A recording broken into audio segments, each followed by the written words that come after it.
Et bonjour à tous, c'est reparti pour une lecture offerte avec cette fois-ci Matou miteux de Nicolas Vial. C'est parti.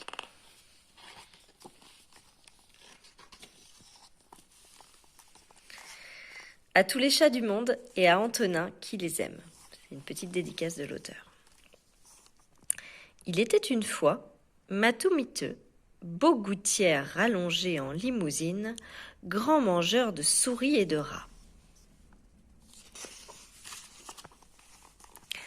Un jour, alors qu'il se frottait contre la roue du moulin, il fut happé, puis avalé par un engrenage. Cassé, brisé, esquinté, assommé, le pauvre chat gisait tel une loque. « Mon chat, mon pauvre chat !» s'écria le meunier. Bricoleur et inventif, le meunier le soigna. Il décrocha une carapace de tortue géante qui décorait sa chambre et en fit une coquille pour son chat. « Tu resteras ainsi pendant 3 mois, dit le meunier. Alors tu seras guéri et je te retirerai cette armure. »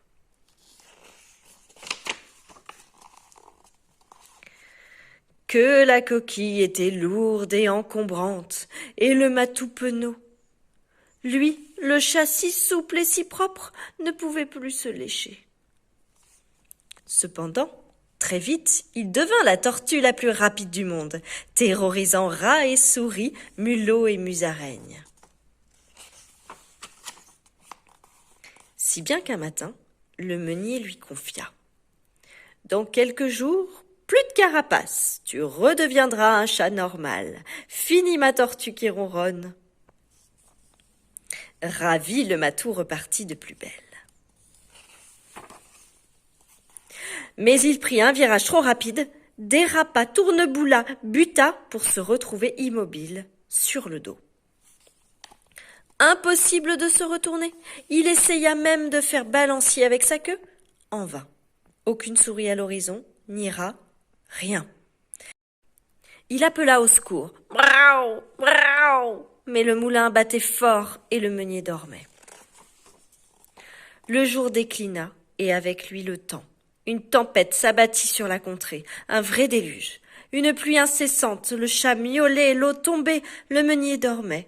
Le niveau montait, la rivière déborda. « Je vais mourir noyé !» s'affola le chat. Soudain, il sentit sa coque bouger, emporté par les eaux. « Je flotte, je suis sauvé, je suis un radeau à moi tout seul. » Et le chat tortue d'être entraîné par le courant vers la rivière en crue. « Gardons notre sang-froid, se disait-il, en voyant le paysage défiler à l'envers.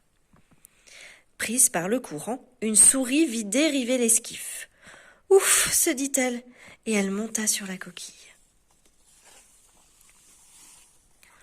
En voyant la tête du chat, elle faillit replonger, mais comprit vite à qui revenait l'avantage.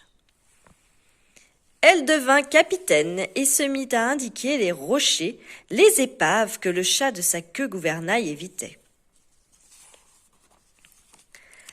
La tempête avait même envahi le moulin, et le meunier ne cessait de répéter « Tout est inondé, mon chat, mon pauvre chat, tout est inondé, oh mon pauvre chat !» Mais son chat descendait la rivière à vive allure. La pluie avait cessé, la cascade approchait. « À tribord toutes !» criait la souris. « À tribord, sautez !»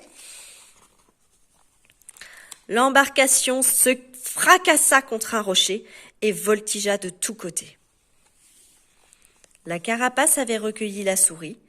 « Quel genre de chat es-tu » demanda-t-elle au matou, qui regagnait la rive à grand-peine, un nouveau serpent des mers. Mouillé comme une serpillière, tout nu et tout fragile, le chat avait froid. Il se sentit miteux à se regarder. « Mais de quoi ai-je l'air ? J'ai 2 bosses !»« Et sur terre, tu es un chat, Mo !» ricana la souris. Passés les lourds nuages, le soleil jetait ses derniers rayons. « Je dois rentrer au moulin, » dit le chat. « Moi aussi, je monte sur ton dos, » dit la souris. 3 poules d'eau et un ragondin, effrayés par l'équipage, se rejetèrent dans les eaux tournoyantes de la rivière.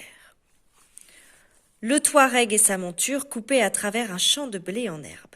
Seules les bosses du chat et la souris dépassaient, parfois suivies de la queue dans leur sillage. La souris avait repris son poste de commandement. « Moulin en vue, gauche !» Le matou miteux bondit au-dessus des blés. La souris cramponnée sur son dos hurlait « Moulin à 7 heures! Moulin à 7 heures !» Au loin, le meunier écopait. Il crut avoir une vision. « Mon chat !» cria-t-il. « Mon meunier !» miaula le chat. Le maître dessinait déjà des vagues sur le dos du matou, qui ronronnait, quand la souris prudente s'éclipsa. Mais elle devint célèbre en racontant ses aventures avec le chat bossu, aussi souvent qu'elle le put. C'est terminé. À très vite pour une nouvelle histoire.